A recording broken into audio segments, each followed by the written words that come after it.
தற்போது வந்துள்ள அண்மை செய்தி, தமிழக பாஜக தலைவர் அண்ணாமலை மீது 3 பிரிவுகளின் கீழ் காவல்துறை வழக்கு பதிவு செய்துள்ளது. பொது அமைதிக்கு குந்தகம் விளைவித்ததாக பொம்மடி காவல்துறையினர் இந்த நடவடிக்கை எடுத்துள்ளனர். இது தொடர்பாக முழு விவரங்களையும் தருவதற்காக இணைப்பில் இருக்கிறார் செய்தியாளர் மோகன்ராஜ். வணக்கம் மோகன்ராஜ். இந்த வழக்கின் பின்னணி என்ன? இது தொடர்பாக விரிவாக பதிவு செய்யலாம்.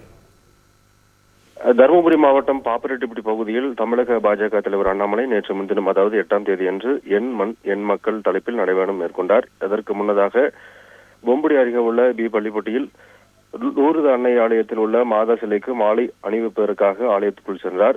அப்போது மாதா சிலைக்கு முன்பு நின்றிருந்த சில இளைஞர்கள் மணிப்பூர் கலவரத்தின் போது பாஜக சார்பில் சிறுபான்மையினர் மக்களுக்கு எந்த ஒரு குரலும் கொடுக்கவில்லை என தெரிவித்து நீங்கள் மாலை அணிவிக்க வேண்டாம் என அங்கிருந்த இளைஞர்கள் பாஜக தலைவர் அண்ணாமலைக்கு எதிர்ப்பு தெரிவித்தனர்.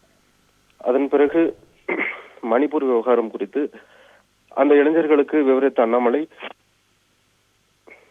எவ்வளவு கூறியும் நீங்கள் மாலை அணிவிக்க கூடாது என தொடர்ந்து எதிர்ப்பு தெரிவித்தனர். இதனைத் தொடர்ந்து அங்கு பாதுகாப்பு பணியில் இருந்த காவல்துறையினர் எதிர்ப்பு தெரிவித்த இளைஞர்களை அங்கிருந்து அப்புறப்படுத்திய பின்பு பாஜக தலைவர் அண்ணாமலை மாதா சிலைக்கு மாலை அணிவித்து சென்றார். பின்னர் இதனை அறிந்த அப்பகுதி மக்கள் மாதா சிலைக்கு அணிவித்த மாலையை அகற்றி தூக்கி எறிந்தனர்.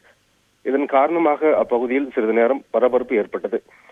இந்த நிலையில் பொம்படி காவல் நிலையத்தில் கார்த்திக் என்பவர் கொடுத்த புகாரின் பேரில் பாஜக தலைவர் அண்ணாமலை மீது பொது அமைதிக்கு குந்தகம் விளைவிக்கும் நோக்கத்தோடு பேசுவது, பொது அமைதியை குலைக்க தூண்டும் வகையில் பேசுவது, வெவ்வேறு வகுப்புகளிடையே பகைமை மற்றும் வெறுப்புணர்வை உருவாக்கும்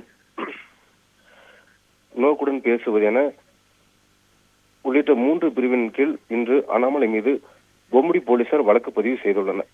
தகவல்களுக்கு நன்றி மோகன்ராஜ்.